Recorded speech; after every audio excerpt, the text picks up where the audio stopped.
Hello, my name is Jennifer Grinnell, and I'm the Director of Education at EveryMind. We invite you to watch just one of the many videos that we have in our series to help support the mental health of our community. Today, we're going to be talking about how to help others in a crisis.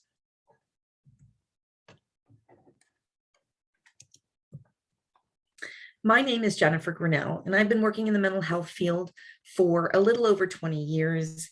And I am so proud to be here as part of this video series that you can learn more about your mental health through our educational programs. EveryMind strengthens communities and empowers individuals to reach optimal mental wellness. We provide counseling and case management for children, youth, and families. We run the crisis phone, text, and chat line for Montgomery County. We provide service coordination for veterans, service members, and their families. And we provide community education like this video series that you're watching right now. In today's objectives, we're going to help identify some warning signs that indicate someone you know might be in need of some help, whether that is someone you live with, your neighbor, someone you work with. We want you to understand more about mental health and its impact during COVID, especially for children. We're going to learn what to say and do in a crisis situation. And at the end, you'll know some resources that are available to you, which ones will be most beneficial, and how to use those resources. Let's look at just a quick overview of mental health. So mental health includes our emotional, psychological, and social well-being. It affects how we think, feel, and act. It also helps determine how we handle stress, relate to others, and make healthy choices. Mental health is as important at every stage of life, from childhood and adolescence through adulthood. Let's jump right in. While this slide is not encompassing everything, here are some warning signs that you might see from adults who might be struggling with a mental health crisis. They have feelings of guilt, hopelessness, worthlessness. You might see someone engaging in self-destructive or risk-taking behaviors. There might be an inability to concentrate, difficulty making decisions. You may see a loss of interest in activities or friends. Sometimes we see adults really start to withdraw or isolate from others. And people may have thoughts of suicide or death, and you might see changes in their behavior and or personality. A few things that adults might say when they are really struggling is, "It's just so hard to get out of bed lately," or "I just can't deal with life right now." Or another comment might be, "Everything is too much. I just want to sleep and never wake up." We always want to take these warning signs very seriously and never underestimate the power of somebody's words and you being there for them. And we're going to talk about that shortly, about something that you can say to somebody who might be saying these things to you. Here are some mental health signs that you might see in children: feelings of sadness, outbursts or extreme irritability, out of control behavior that might become harmful, drastic changes in mood, behavior, or personality. Children may also talk about death or suicide. We might see children starting to hurt themselves or even talking about hurting themselves. We might see changes in eating habits, loss of weight, difficulty sleeping. In children and adults, we do see frequent signs of physical things like stomach aches or headaches. Children have difficulty concentrating, making decisions. And similarly, we see kids really start to withdraw or isolate from certain social interactions. I'd like to look also right now at how COVID is impacting children. COVID has thrown children, due to a change in their routine. School has changed. There's a break in that continuity that we see of learning. Children need that routine. The break in being able to go seek out healthcare. Missing significant life events for our children has been really hard during COVID. There's been a lost feeling of security and safety. And I want you to think about, if you're watching this, kids that might have been struggling before the pandemic started are at an even higher risk of mental health issues now during the pandemic. COVID has also really impacted parent-child relationships just in the space that we live and the more confined space together. So you might be asking, okay, I've seen these signs. What I really want to talk about today is, how do we help someone that's struggling? In the next slide, we're going to have a 3-minute video that really encompasses how we can help somebody.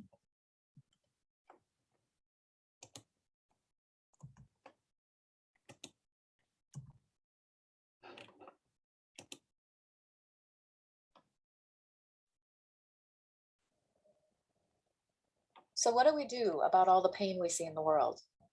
All the pain we feel in our own lives? And why does it seem like our best efforts to help somebody feel better always backfire? I've been studying intense grief and loss, baby death, violent crimes, accidents, suicides, and natural disasters. And I've learned something really interesting. Cheering people up, telling them to be strong and persevere, helping them move on, it doesn't actually work. It's kind of a puzzle. It seems counterintuitive, but the way to help someone feel better is to let them be in pain. This is true for those giant losses and the ordinary everyday ones. Educator Parker Palmer writes, "The human soul doesn't want to be advised or fixed or saved. It simply wants to be witnessed exactly as it is." He's talking about acknowledgement here. Acknowledgement is this really amazing multi-tool.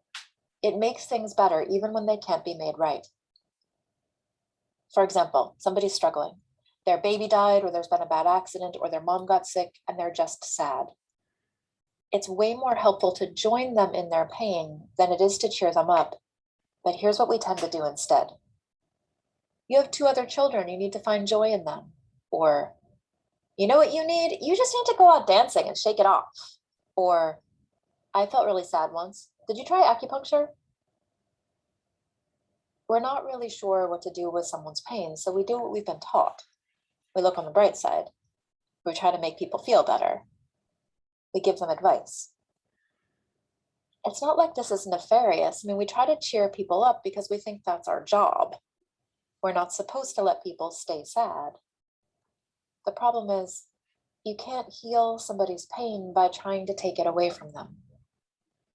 Now, acknowledgement does something different. When a giant hole opens up in someone's life, it's actually much more supportive to acknowledge that hole and let pain exist. It's actually a radical act to let things hurt. It goes against what we've been taught. In order to really support you, I have to acknowledge that things really are as bad as they feel to you. If I try to cheer you up, you end up defending yourself and your feelings. If I give you advice, you feel misunderstood instead of supported. And I don't get what I want either, because I wanted you to feel better. It's pretty rare that you could actually talk somebody out of their pain. Rarely does the admonishment to look on the bright side actually heal things for someone. It just makes them stop telling you about their pain. It's so tempting to try to make things better. When somebody shares something painful, it's much more helpful to say, "I'm sorry that's happening. Do you want to tell me about it?" To be able to say, "This hurts," without being talked out of it, that's what helps. Being heard helps. It seems too simple to be of use, but acknowledgement can be the best medicine we have. It makes things better, even when they can't be made right.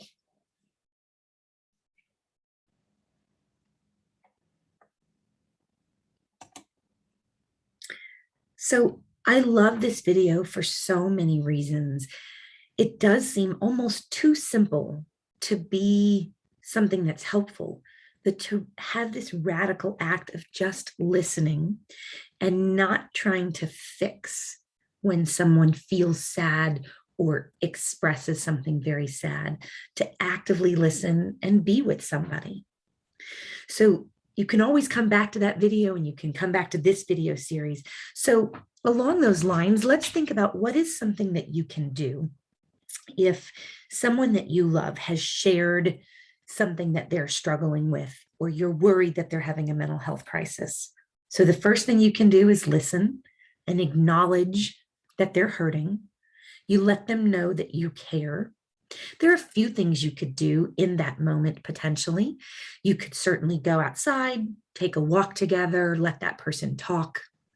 You want to encourage them to really reach out for help. And I'm going to share some resources at the end of this video so that you know where to turn to if you yourself or someone you know is in need of more support. And you can use good coping skills together. And just remember that it is not your responsibility to fix the mental health crisis, but we can be there to help fix what is the next steps that we could do together. There's a few different things. One is called the 15-minute rule. These are different things that you can come back to if you need a distraction for both adults and kids, is setting a timer for 15 minutes and doing something else that kind of distracts us. This can help kind of bring back down to a baseline, to talk more openly about what's going on, and lots of things that you could create on your own. We like to call them like a distraction box. And this is not to ignore the crisis or the pain that somebody is feeling. But sometimes when we're right in that moment, we need a little something to distract us so that then we can talk a little bit more openly about it. It also helps to do that distraction maybe together. Eye contact can be really hard when someone is struggling. So if there are things that you can do to distract yourself and not look directly in someone's eyes, you can do those together and talk about what might be going on to help somebody else who might be in crisis. There's lots of activities that you can do, and these are just a few that we put up here that can be an activity, that can be a distraction, just to help somebody get over that next hump. Because what we know is that these really intense feelings come in waves. So they come and they hit us like a wave, and we need to kind of get through that wave. So there's lots of things that we can do that we've listed here that you can do. I want to make sure in this video series that we talk a little bit about some things that are good to say, and the next slide will be what not to say. So one of the biggest barriers that sometimes we have is in helping somebody else who's struggling is we don't know what to say. And we get so worried that we might say the wrong thing. We don't do anything to reach out. So here's some things we can say. I'm here to listen. And then you don't need to talk anymore. You can sit silently and you let that other person talk. You can say, what are some things that you've tried already to help yourself? You can reflect back how bad someone feels. This goes back to that video of not trying to cheer somebody up, but if they say, I'm really sad, you can say, it sounds like you are really sad about whatever it is that they're sad about. You can ask, what do you need from me? How can we work together to help you be safe? Do you want me to stay nearby? Would you like a little alone time? I do want to add a caveat on the alone time. If somebody's having an extreme mental health crisis and you're worried about their safety, it's important not to leave somebody alone at that time. But if somebody's really sad, sometimes we do want to be alone. You can also ask, is there anything I can do that won't make things feel worse? These are great examples of what to say. Let's talk about what not to say. What we don't want to say or presume is, I know exactly what you're going through. Because even though you might have gone through a similar type situation, you don't know what the other person's going through. And this definitely causes people to shut down because it's unique to us. The experience that we're going through is unique to us, and you don't know exactly what that person's going through. So we don't want to presume that. These other statements, I know you'll be fine. It's no big deal. This is, going back to that video, because then that person will shut down. And what you don't want that. You want them to share with you. Or if you share, oh, well, when I was your age, this happened. These are things, or you poor thing, you're so brave. A lot of times individuals who are going through a mental health crisis do not feel brave. They feel very much the opposite. And so then saying that enforces, like, no, they're not brave. Here's another one, without going down too far into about like religion, is don't worry, God's got this. What our evidence and data has shown us from people that have shared their experiences is that when we say God's got this, what happens is that it can make people feel like they must be lacking in their faith because they're worrying. And it makes them feel then maybe God does not have their burdens. And telling people in crisis not to worry doesn't necessarily solve that issue. So this is a tricky one that we have found has not been supportive when we've talked to people. So let's think about, what are we going to do with someone having a serious mental health crisis? So we already talked about listening, actively listening, but suppose someone's going through something really serious where they really are talking about maybe hurting themselves, or really they don't want to live anymore. So going back to that video, we're going to ask and we're going to listen. So if someone shares with you those statements I said, I just don't want to live anymore, I don't think I can get out of bed ever again, we want to take any of those warning signs seriously. We want to say to them, we reflect like we've really noticed a change and we're really worried about them. And we need to listen to what they say, but we also need to create a safe space for them to talk and lots of opportunities for them to talk. Be non-judgmental. And here's the hard one. But if someone that you're worried about says these statements, if you're able to and you're comfortable, and I'll give you a resource at the end, and it's going to be our hotline, which can help you if you're not comfortable asking this question. But you can ask the person directly, are you thinking about killing yourself? It's a hard question to ask because we're not sure sometimes what that answer back is going to be. We want to be non-judgmental. And again, if you can't ask that question, but you're worried, I'm going to give you a resource where you can call the hotline to have some support through that. You want to be ready for whatever that person says back to you. We want to be non-judgmental. We want to be a good listener. You can ask very specific questions about if they really are thinking about hurting themselves.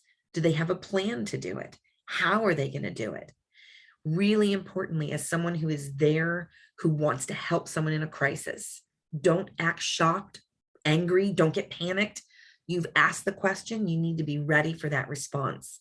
Don't avoid that discussion. You don't need to argue with somebody, and never swear yourself to secrecy. So if someone says, I'm going to tell you, but you can't tell anybody, never swear yourself to secrecy, because our goal is to help each other as a community.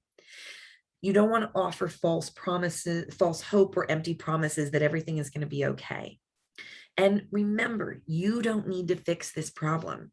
You're there to help someone, and you're going to help them by asking, listening, and then the next thing you're going to do is you're going to help them connect to some resources. There are so many resources that we have in our community that can help. There are resources for children, teens, adults, people that can help right in that very moment. I'm going to share our hotline number with you at the end of this. So I'd love for you to have your cell phone ready to save this phone number.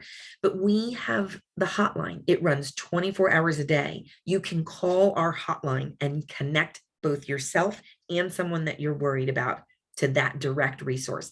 Our hotline specialists are trained and ready to answer your calls, texts, and chats. So we want to help them connect and find some resources. So there's lots of things that you can do. Like I said, you're going to put this hotline number in your phone, and you're going to have that as an immediate resource, because sometimes when we are in the height of trying to help someone, we can't remember what to say, what to do, who to call. I want you to use our hotline. There's always been this misnomer that you have to be in crisis when you call the hotline, but you can call the hotline and ask for support on how to talk to somebody, what to say. You can even do like a three-way call. If you and the person you're worried about, you can call together on the hotline, and the hotline will help you walk through the rest of those steps. So now that you're going to find a way to help someone connect, you want to make sure you follow up with somebody. Once you've connected them to that resource, check back in with somebody, see how they're feeling, see how they're doing in the coming days, weeks, and months. And remember that crises kind of ebb and flow. Just like I said, that wave that hits us and then it can go back down, but it comes back up. And this way, you've also helped give the person that you're worried about that continued resource through the hotline. And we have some other resources available on our website for other services. I also want you to remember there's some good news. We are resilient as human beings. Most youth and adults are able to continue and cope despite all of these waves of mental health issues and crises and worries and sadness. And just remember that for every difficulty that we ride through, we learn from that. We increase our confidence, and each time we become more resilient. So make sure that you know the resources that are out there. You can always come to Everymind's website and look for resources. You can also identify a close family member or friend who you know you can reach out to, who will help you get to those resources. You can identify community resources like Everymind. And you can identify specific crisis resources that are in your community. And depending on which form of communication works best for you, you can use that method. On this slide here are some larger, broader resources. There's our hotline number. It's going to be on the next slide also. So if you want to save it right now, 301-738-2255. You can call us 24 hours a day, 7 days a week, 365 days a year. And you can text us at that same number from 8 a.m. to midnight, 7 days a week. You can also chat with us, and that's going to be on the next slide also. Here's our hotline services. You can come back to this video. You can take a quick little picture on your phone to remember these and to come and call us, text us, and chat us. We are here to help you through any mental health crisis that might come your way. We would love for you to come back and watch more of these video series on how you can help yourself and your community. Please come follow us on Everymind. We share lots of good resources and tips and other events that we've got. And we are thrilled to be here as your mental health provider in the community. Thank you.